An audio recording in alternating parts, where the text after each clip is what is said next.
Hey guys, how's it going? I decided I want to do something about this. All of the government surplus markings. I want to get rid of them. Not only here, but on the back bumper. And so I'm going to sand it down. I'm going to put very minimal effort into this. So this is what I came up with. I actually got 2 cans of this rustoleum oil-based metal primer, right? Now this comes out flatter than flat.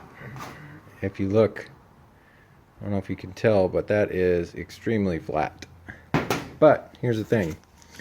I went through with a piece of metal off of Abel from the air conditioner that I cut out in the cab, and I came across this at Lowe's, and it is almost a identical match.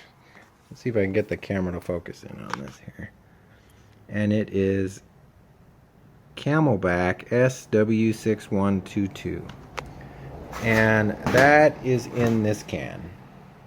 So the other can is the actual, I had them color match that metal sample that I had, and these, I mean, these are almost identical. I think this one might be a slight bit brighter, maybe because the paint is faded, the desert tan is faded, but I'm gonna go with this, which is the actual color match that they used, and see how it turns out. So first thing I gotta do is I gotta go out there with the sander and just rough it up, rough the face up a bit, and then I'm just gonna crack this can open, grab a brush, and go to town. So I'm gonna give that a shot. All right, I took the orbital sander with a 120 grit disc on it. Took 5 minutes. Took that down. There was a bunch of sticker residue on that left over from the stupid surplus stickers. So here's a tip for you guys. You ever have all that sticker residue that drives you nuts? Nothing seems to take it off. 99% isopropyl alcohol. You can get it at any drugstore in the usually the beauty section has it by the fingernail polish crap. Take this, pour it on an old pair of, or an old t-shirt or something like that, and just rub. They'll take all that sticker residue off, and you'll be surprised at how quick it comes off. And this stuff's like $1 a bottle. So anyways, I did that, and then I wiped the whole thing down with that, and guess what?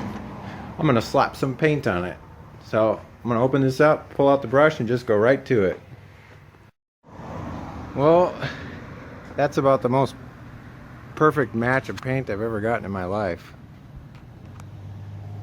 It's hard to tell where I started and where I finished, except for the fact that it's so clean. But I mean, look right here. Where's the factory paint versus the one that I did? It's just crazy. It's good to have a rag on hand. This took me about 10 minutes to do, and I put some masking tape on after the fact. So I think I'm gonna put 1 or 2 more coats on it. It doesn't take very long, it's pretty easy to do. But man, that really improves the front end look. It doesn't have all that stupid serial numbers and surplus crap all over the front of it. And then I got plenty of paint left over to do touch-ups wherever I want to, I guess, wherever I want to bust rust. But I think I'm going to do the rear bumper too. This turned out so good. Got the second coat on the front there. It's still drying. So I'm going to go back here, sand all this nonsense off of here, and paint the back bumper. Alright guys, I did 3 coats on the front, and it's still drying. It's drying out nice and smooth. I'll take the masking tape off here, and I ended up doing 2 coats on the rear. Cleaned up all of those markings that were on there. That stupid star, that was driving me nuts. Anyways, that's about the closest, like I said, paint match that I've ever seen. And this is not something normally they do. They don't tint the rustoleum oil-based paints. And the reason, it has something to do because I tried to do it at Home Depot, and they absolutely would not tint the Rust-Oleum at all. But when I went to Lowe's, they were a little bit more friendly and willing to try something out. So they do not have a tint chart for the Rust-Oleum stuff, but what they ended up doing was going in and finding something that was comparable and using the tint chart for that, and it ended up working great. Like I said, this is the best paint match I've ever gotten. And lo and behold, this camelback color swatch is actually really close to the shelter. The shelter is a slightly different color than the desert tan.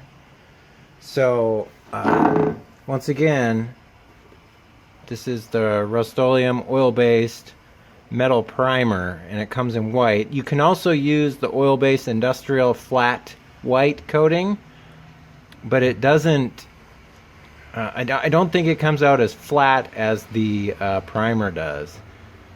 So you could give it a shot. This stuff flashes off pretty quick. Well, it's a warm day today, so. But other than that, I think that's going to end this episode. I'm beat. Been driving all day. We just got back from Mount St. Helens, and I wanted to get those two areas cleaned up. So I will catch you guys next time. See ya. Bye.